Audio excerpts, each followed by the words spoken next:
Hello दोस्तों, नमस्कार। Rathore GK NCA classes में आपका स्वागत है। मैं आपका होस्ट आदित्य राठौर आज करेंट अफेयर से 15 महत्वपूर्ण क्वेश्चन लाया हूं। आज का पहला प्रश्न है, हाल ही में रॉबर्ट अबेला किस देश के प्रधानमंत्री बने हैं?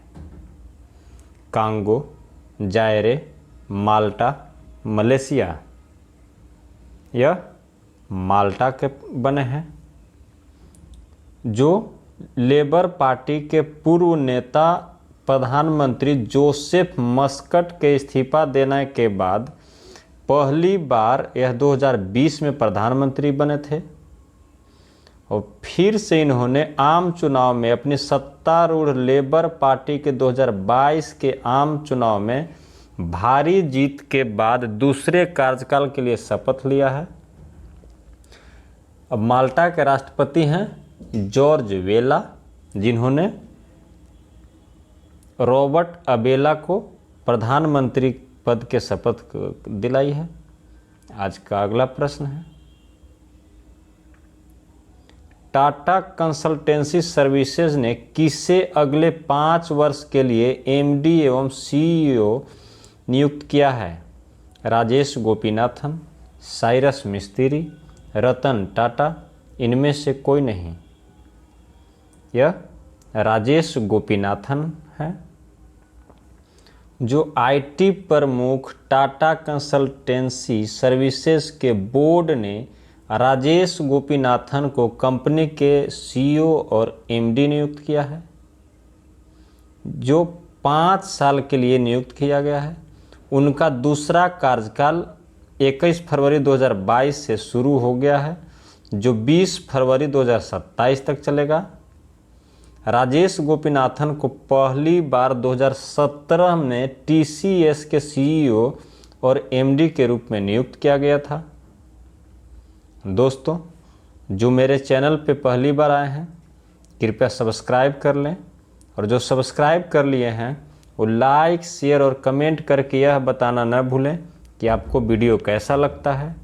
आज का अगला प्रश्न है, टेस्ट रैंकिंग में निम्न में से कौन सा भारतीय खिलाड़ी नंबर 1 ऑलराउंडर बन गया है? आर अश्विन, जयंत यादव, अक्षर पटेल, रविंदर जडेजा। यह रविंदर जडेजा बन गए हैं, जो फिर एक बार फिर से नंबर 1 ऑलराउंडर की कुर्सी हासिल कर लिए हैं। टेस्ट क्रिकेट की ताज़ा रैंकिंग में वेस्ट इंडीज़ के दिग्गज जेसन होल्डर को पीछे छोड़ते हुए रविंदर जडेजा फिर से नंबर 1 बन गए हैं। वही आईसीसी की टेस्ट रैंकिंग में बल्लेबाजी में भारतीय कप्तान रोहित शर्मा का नुकसान हुआ है, जबकि पाकिस्तान टीम के कप्तान बाबर आजम ने लंबी छलांग लगाकर टॉप 5 में जगह बना लिया है। आज का अगला प्रश्न है, हाल ही में शंकर प्रसाद शर्मा को किस देश में भारत के राजदूत के रूप में नियुक्त किया गया है? नेपाल, पाकिस्तान, श्रीलंका, बांग्लादेश। यह नेपाल में नियुक्त किया गया है। जो नेपाल की राष्ट्रपति विद्या देवी भंडारी ने अर्थशास्त्री डॉक्टर शंकर प्रसाद शर्मा को भारत में राजदूत नियुक्त किया है। डॉक्टर शर्मा अमेरिका में नेपाल के राजदूत भी रह चुके हैं। उन्होंने 2002 और 2006 के बीच राष्ट्रीय योजना आयोग के अध्यक्ष के रूप में भी कार्य किया है। आज का अगला प्रश्न है,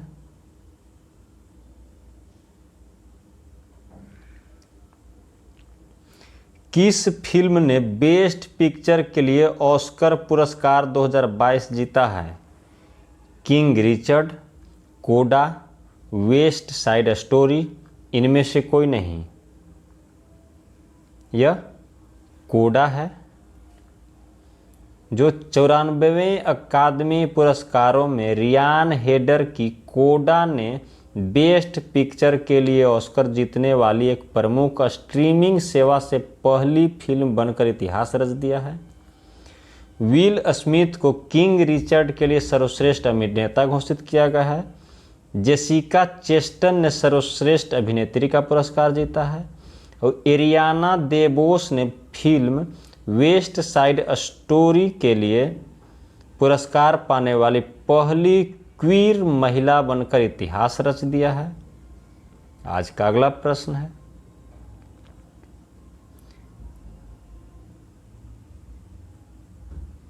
यूएनईपी एनुअल फ्रंटियर रिपोर्ट 2022 के अनुसार किस भारतीय शहर को विश्व स्तर पर दूसरे सबसे अधिक ध्वनि प्रदूषित शहर का दर्जा दिया गया है? मुरादाबाद, जबलपुर, सिकंदराबाद, पुणे।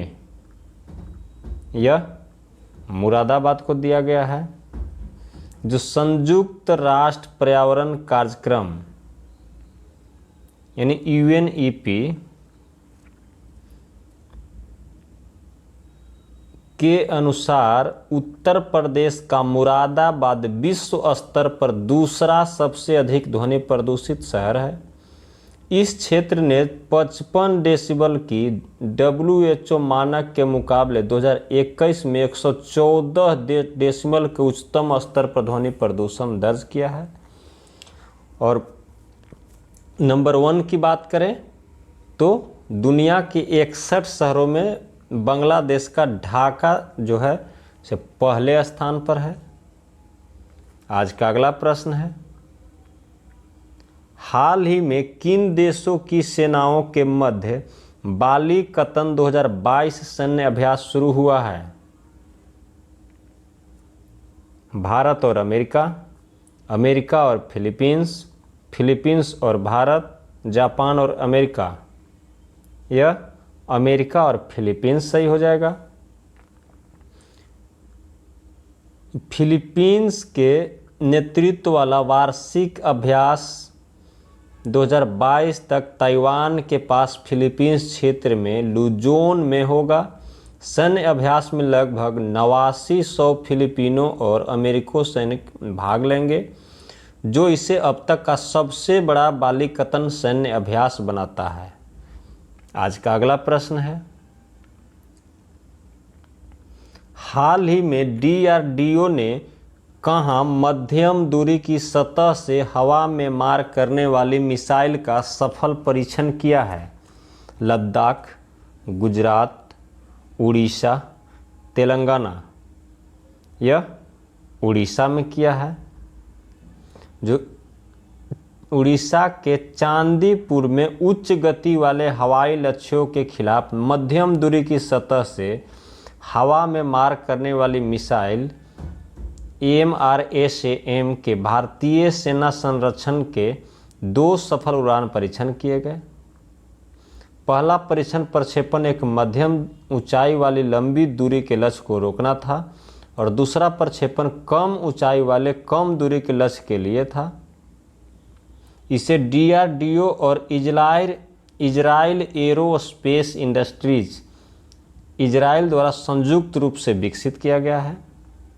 आज का अगला प्रश्न है, हाल ही में कहाँ ईशान मंथन नामक महोत्सव आयोजित किया गया है? नई दिल्ली, लखनऊ, वाराणसी, गुरुग्राम। यह नई दिल्ली में किया गया है। तो केंद्रीय संस्कृति, पर्यटन और डोनर मंत्री जी किशन रेड्डी ने नई दिल्ली में इंदिरा गांधी राष्ट्रीय कला केंद्र में ईशान मंथन नामक 3 दिवसीय उत्तर पूर्व उत्सव का उद्घाटन किया था। यह कार्यक्रम पूर्वोत्तर भारत के संस्कृति, कला, संगीत, लोक नृत्य, हस्तशिल्प और पारंपरिक व्यंजनों के बारे में जानने का अवसर देगा। आज का अगला प्रश्न है, हाल ही में किस राज्य द्वारा 21वीं राष्ट्रीय पैरा स्विमिंग चैंपियनशिप अपने नाम की गई है? महाराष्ट्र, मध्य प्रदेश, तमिलनाडु, गोवा। यह महाराष्ट्र ने किया है। जो राजस्थान के उदयपुर में 21वीं राष्ट्रीय पैरा स्विमिंग चैंपियनशिप का आयोजन किया गया था। जो महाराष्ट्र ने सीनियर और जूनियर वर्ग में शानदार प्रदर्शन करके 21वीं पैरा तैराकी चैंपियनशिप का खिताब जीत लिया है। और कर्नाटक की टीम दूसरे स्थान पर रही। महाराष्ट्र 386 अंक के साथ शीर्ष पर रहा और कर्नाटक 317 अंक अर्जित करके दूसरा स्थान पर रहा। इसमें 225 स्पर्धा था, 14 श्रेणियां थीं, 306 पुरुष और 77 महिला खिलाड़ियों ने हिस्सा लिया था। आज का अगला प्रश्न है, हाल ही में फुटबॉलर मिगेल वैन डैम का निधन हुआ है, वह किस देश से संबंधित हैं? France, America, Argentina, Belgium. यह बेल्जियम से संबंधित है। जो बेल्जियम के फुटबॉलर मिगेल वैन डैम का मात्र 28 साल की उम्र में निधन हो गया है। वे ल्यूकेमिया से पीड़ित थे। दोस्तों, अपने जीवन में एक लक्ष्य निर्धारित कीजिए और हमेशा अपनी दृष्टि को उस लक्ष्य पे बनाए रखिए, तभी आपको जीवन में लक्ष्य की प्राप्ति होगी। आज का अगला प्रश्न है, हाल ही में भारत के सर्वश्रेष्ठ निजी अस्पताल का पुरस्कार किसने जीता है?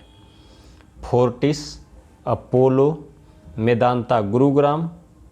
इनमें से कोई नहीं। यह मेदांता गुरुग्राम ने जीता है। जो अस्पताल निजी अस्पतालों की श्रेणी में सर्वश्रेष्ठ स्थान मेदांता गुरुग्राम ने जीता है और इसे यह पुरस्कार से सम्मानित किया गया है। आज का अगला प्रश्न है, गिलबर्ट एफ होंगबो को हाल ही में किस संगठन के 11वें महानिदेशक के रूप में चुना गया है? विश्व व्यापार संगठन, यूनेस्को, अंतर्राष्ट्रीय श्रम संगठन, विश्व स्वास्थ्य संगठन। यह अंतर्राष्ट्रीय श्रम संगठन के रूप महानिदेशक के रूप में चुना गया है। वे टोगो के पूर्व प्रधानमंत्री हैं और अक्टूबर 2022 में पदभार ग्रहण करेंगे। वे इस पद पर चुने जाने वाले पहले अफ्रीकी हैं। वे 2017 से कृषि विकास के लिए अंतर्राष्ट्रीय कोष IFAD के अध्यक्ष के रूप में कार्यरत हैं। आज का अगला प्रश्न है, हाल ही में असम और किस राज्य के बीच 50 सालों से जारी सीमा विवाद सुलझ गया है? अरुणाचल प्रदेश, मेघालय, उत्तराखंड, पश्चिम बंगाल। यह मेघालय इसका सही हो जाएगा। जो असम और मेघालय के बीच 50 सालों से जारी सीमा विवाद सुलझ गया है। 12 जगह सीमा विवादित था, जो 6 विवादित सीमा स्थल को सुलझा लिया गया है, जबकि दूसरे चरण में बाकी 6 जगह को जल्द ही सुलझा लिया जाएगा। इस पे हस्ताक्षर होगा। इस समझौते को अमित शाह ने ऐतिहासिक बताया है। असम एवं मेघालय के बीच अंतिम समझौता अहम है, क्योंकि दोनों राज्यों के बीच सीमा विवाद बहुत लंबे समय से लंबित है। आज का अगला और आखिरी प्रश्न है, हाल ही में किस देश ने SAFF अंडर 18 महिला चैंपियनशिप खिताब 2022 अपने नाम किया है? बांग्लादेश, नेपाल, भारत, श्रीलंका। यह भारत है। जो SAFF अंडर 18 महिला फुटबॉल चैंपियनशिप के तीसरे संस्करण का विजेता घोषित हुआ है। महिलाओं की अंडर 18 राष्ट्रीय टीमों के लिए अंतर्राष्ट्रीय फुटबॉल प्रतियोगिता का 2022 संस्करण झारखंड में JRD Tata sport complex Jamshedpur में आयोजित किया गया था। इस टूर्नामेंट के वैल्यूएबल प्लेयर और highest goal scorer Linda com थी।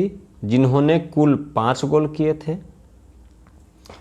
दोस्तों, सपोर्ट बनाए रखिए, चैनल को लाइक कीजिए, सब्सक्राइब कीजिए और शेयर अपने दोस्तों में ज़रूर कीजिए और हमें कमेंट करके बताइए कि आपको वीडियो कैसा लगता है।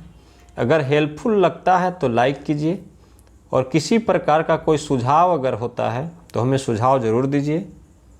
आज का वीडियो यहीं पे समाप्त होता है। जय हिंद,